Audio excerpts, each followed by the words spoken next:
오늘 우리에게 주시는 하나님의 말씀은 히브리서 11장 1절부터 7절까지의 말씀입니다.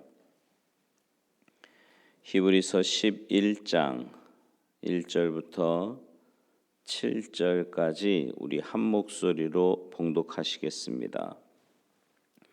함께 봉독하십니다. 시작. 믿음은 바라는 것들의 실상이요 보이지 않는 것들의 증거니 선진들이 이로써 증거를 얻었느니라. 믿음으로 모든 세계가 하나님의 말씀으로 지어진 줄을 우리가 아나니 보이는 것은 나타난 것으로 말미암아 된 것이 아니니라. 믿음으로 아벨은 가인보다 더 나은 제사를 하나님께 드림으로 의로운 자라 하시는 증거를 얻었으니 하나님이 그 예물에 대하여 증언하심이라. 그가 죽었으나 그 믿음으로써 지금도 말하느니라. 믿음으로 에녹은 죽음을 보지 않고 옮겨졌으니 하나님이 그를 옮기심으로 다시 보이지 아니하였느니라. 그는 옮겨지기 전에 하나님을 기쁘시게 하는 자라 하는 증거를 받았느니라. 믿음이 없이는 하나님을 기쁘시게 하지 못하나니 하나님께 나아가는 자는 반드시 그가 계신 것과 또한 그가 자기를 찾는 자들에게 상 주시는 이심을 믿어야 할지니라. 믿음으로 노아는 아직 보이지 않는 일에 경고하심을 받아 경외함으로 방주를 준비하여 그 집을 구원하였으니 이로 말미암아 세상을 정죄하고 믿음을 따르는 의의 상속자가 되었느니라. 아멘. 할렐루야. 오늘 본문 1절 말씀은 우리가 잘 아는 말씀이지요. 믿음은 바라는 것들의 실상이요 보이지 않는 것들의 증거라고 말씀을 합니다. 믿음이라는 단어가 품고 있는 것이 엄청나게 많은 것 같은데 히브리서 기자는 너무나 간단하게 한 문장으로 정의하고 있습니다. 그러면서 두 가지 대답을 하는데요. 먼저 믿음은 여기 믿음이라고 하는 단어에 피스티스라고 하는 단어를 썼어요. 헬라 사람들이 예로부터 가진 믿음은요, 신이나 사람에 대해서 가진 신뢰를 나타낼 때 피스티스라 그랬고요. 또 그 사람에 대한 진실성을 나타낼 때 역시 이 단어를 썼고요. 그리고 신용이나 보증 또는 증명을 확인하는 의미로 이 피스티스, 믿음이라는 단어를 사용했다는 겁니다. 자, 그러면 이 히브리서 기자가 보는 믿음은 뭐라고 보는 겁니까? 믿음은 바라는 것들의 실상이다라고 하는데 여기 실상이라고 하는 단어는요, 아래에 있는 것, 그러니까 기초 혹은 토대를 말하는 겁니다. 건물을 지을 때 제일 먼저 하는 일이 기초를 놓는 일이잖아요. 토대를 놓는 일이라 말입니다. 지금 토대밖에 없는데 건축가의 도면과 머릿속에는 세워질 건물이 있는 거지요. 그래서 지금 토대밖에 없지만 그 토대를 바라보면서 틀림없이 세워질 건물의 보증이 된다는 겁니다.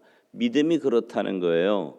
믿음이란 소망하는 것인데 하나님께서 약속하신 것들을 현실화하고 실체화할 수 있는 것이 바로 믿음이라는 겁니다. 믿음에 대한 또 하나의 해답은 뭐예요? 눈에 보이지 않는 것들의 증거다, 이렇게 말씀합니다. 여기 보이지 않는 이라는 말은요, 눈이 가리워져서 볼 수 없는 것을 말해요. 이걸 믿는 게 믿음이라는 거예요. 그런데 사람들은 이제 보이는 것을 믿지 않습니까? 뭔가 과학적으로 증명된 것만 믿어요. 지구가 스스로 돈다는 이 지구의 자전이 여러분 느끼십니까? 보이세요? 아니지요. 하지만 과학적으로 입증되었기 때문에 믿는 거고요. 뭐 공전도 마찬가지 아닙니까?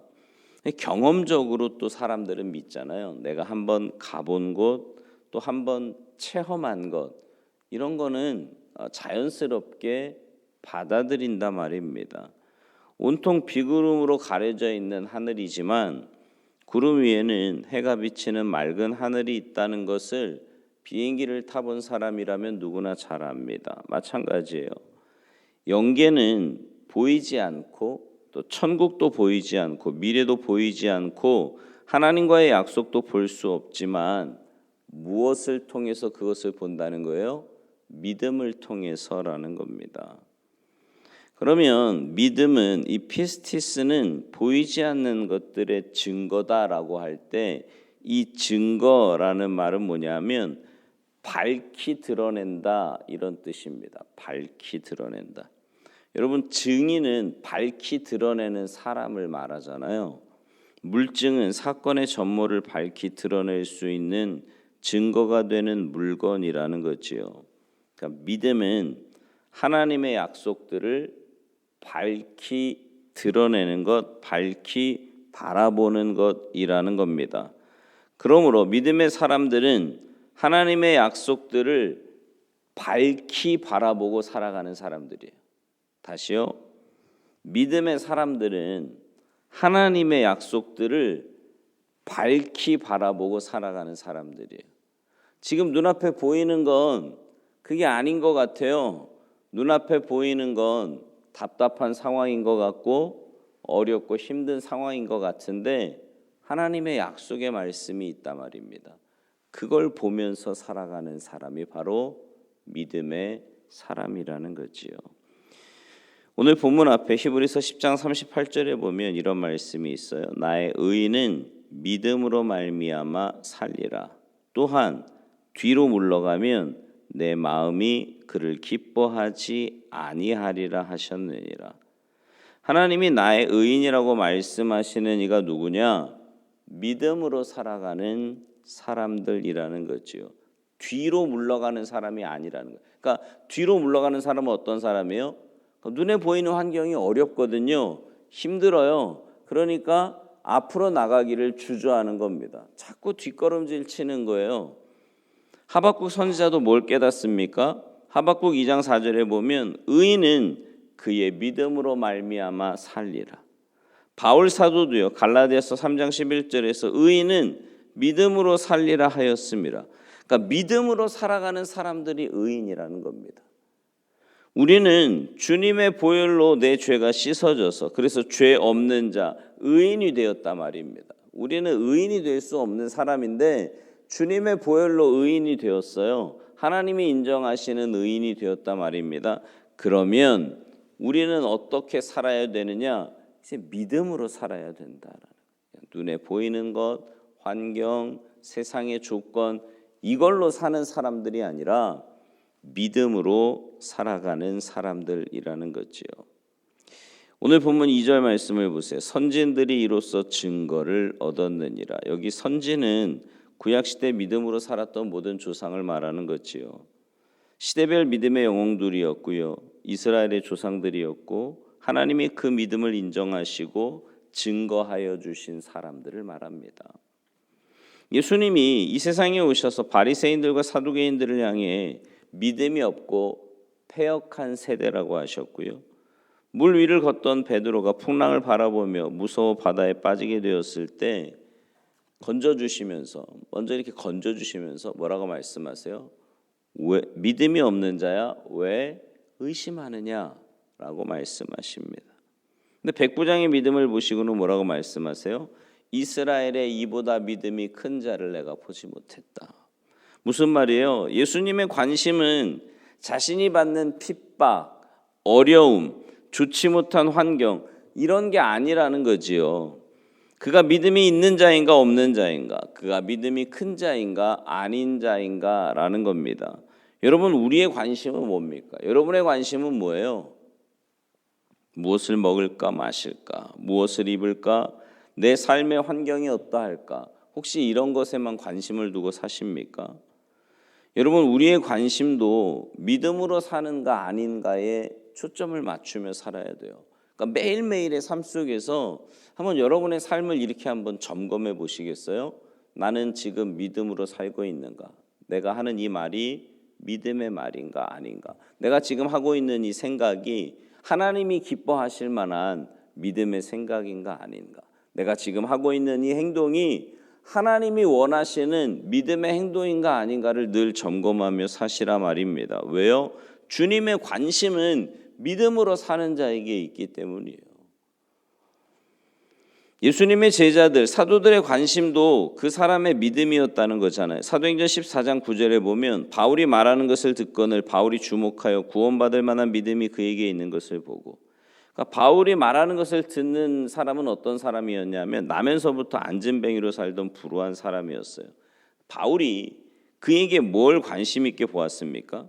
그에게 믿음이 있다는 것, 그리고 그 믿음으로 구원받을 만한 믿음이라는 것을 관심 있게 보았다는 거죠. 여러분, 우리의 관심도 믿음이어야 하지 않겠습니까? 히브리서 10장 22절, 우리가 마음의 뿌림을 받아 악한 양심으로부터 벗어나고 몸은 맑은 물로 씻음을 받았으니 참 마음과 온전한 믿음으로 하나님께 나아가자.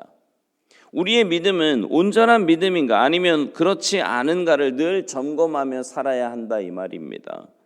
고린도후서 13장 5절에 있는 말씀대로 믿음이 있는가 없는가 항상 확증이 필요하다는 거죠. 하나만 더 보겠습니다. 3절 보세요. 믿음으로 모든 세계가 하나님의 말씀으로 지어진 줄을 우리가 아나니 보이는 것은 나타난 것으로 말미암아 된 것이 아니니라. 모든 세계가 하나님의 말씀으로 지어졌다는 것을 뭘로 알 수 있다는 거예요? 믿음으로 안다는 겁니다. 제가 세가족 성역 공부할 때마다 늘 하는 이야기가 있는데, 여러분 창세기 1장 1절 말씀이 뭔지 아시잖아요, 그죠? 태초에 하나님이 천지를 창조하시니라. 그 말씀이 믿어지면 성경이 다 믿어지는 거예요, 그죠? 여러분 세상을 온 세상을, 이 온 우주를 하나님이 지으셨다는 것을 우리가 어떻게 알아요? 믿음으로 아는 거예요, 믿음으로. 그리고 그 믿음을 가지고 살아갈 때 하나님께서 그 외에 성경에 있는 모든 말씀들을 하나님의 말씀이라는 것을 우리가 믿을 수 있다는 거죠. 사랑하는 성도 여러분, 온전한 믿음으로 사시기 바랍니다. 그러니까 우리는 믿음으로 사는 사람들이에요.